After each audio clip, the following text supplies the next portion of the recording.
2020 ada 6.508 jiwa yang berada di dalam tembok raksasa ini. Kira-kira siapa ya yang tinggal dan ngapain aja mereka dalam tembok sebesar ini? Saya Nisa, sekarang saya ada di Baluarti.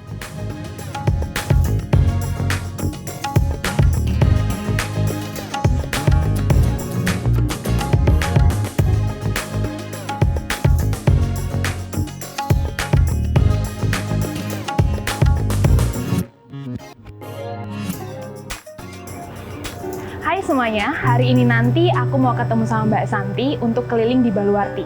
Dan di Baluarti ini ada banyak banget gang loh. Yuk kita lihat di ujung gang ini ada apa aja ya.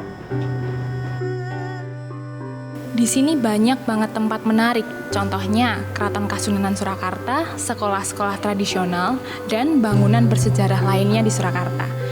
Gak heran kan kenapa tempat ini menjadi salah satu destinasi wisata populer di Solo. Baluarti memiliki keunikan karena letaknya yang ada di dalam benteng Keraton Kasunanan Surakarta. Satu-satunya kelurahan yang dimana semua penduduknya tinggal di tanah keraton. Baluarti terletak di antara dua benteng, yaitu Benteng Cempuri dan Benteng Baluarti. Dari segi tata ruang pemukiman, Baluarti secara keseluruhan membentuk pola lingkaran yang mengelilingi kedaton dengan rapi. Pola ini bersifat konsentris, dengan pusat perhatian yang menunjuk ke arah raja yang berkedudukan di dalam kedaton. Dengan batas wilayah yang diapit oleh dua alun-alun yang berperan sebagai pembatas antara wilayah utara dan selatan, yaitu alun-alun kidul dan alun-alun lor. Benteng pertahanan umumnya digunakan sebagai sistem pertahanan yang fungsinya untuk melindungi keraton dan sekitarnya dari serangan musuh. Sama Baluarti itu dari nama orang atau dari bahasa mana gitu sih Mbak sebenarnya?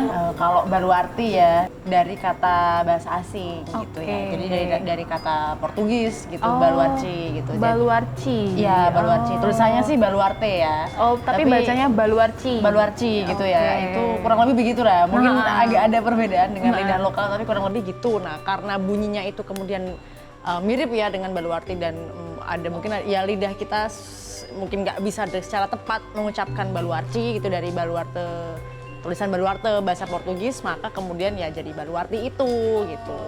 Benteng yang melingkupi apa ya istilahnya pusatnya, tempatnya raja dan keluarga. Terus kayak Baluarci itu adalah yang kompleks besarnya, jadi tempat abdi dalam gitu. Terus kayak beberapa fasilitas lain di dalam keraton gitu ya. Jadi sebenarnya keraton itu sebagai kerajaan kan punya ini ya kayak sarana keamanan gitu. Dia membangunnya dengan dua benteng tadi.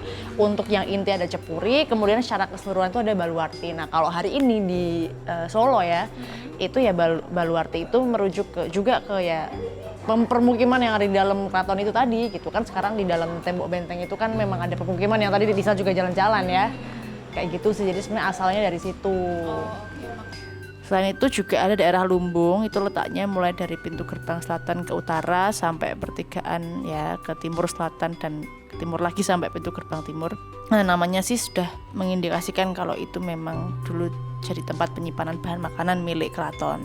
Nah di utaranya Lumbung ini ada Carangan yang masih sebagai nama abdi dalam prajurit gitu. Terus ada Tamtaman yang merujuk pada tempat abdi dalam prajurit Tamtama, jadi semacam bodyguard gitu, pengawal juga di keraton. Kalau kita lihat di kamus Gericke Roorda, Tamtama itu prajurit yang diperlengkapi dengan pistol, pedang, sebagian diperlengkapi karabin, tombak, dan mengawasi Sri Manganti. Bercerita tentang tembok pembatas mengelilingi manusia yang menghuninya, Baluarti indah dengan segala keberagaman dan Baluarti erat tanpa takut dengan tembok yang membatasinya.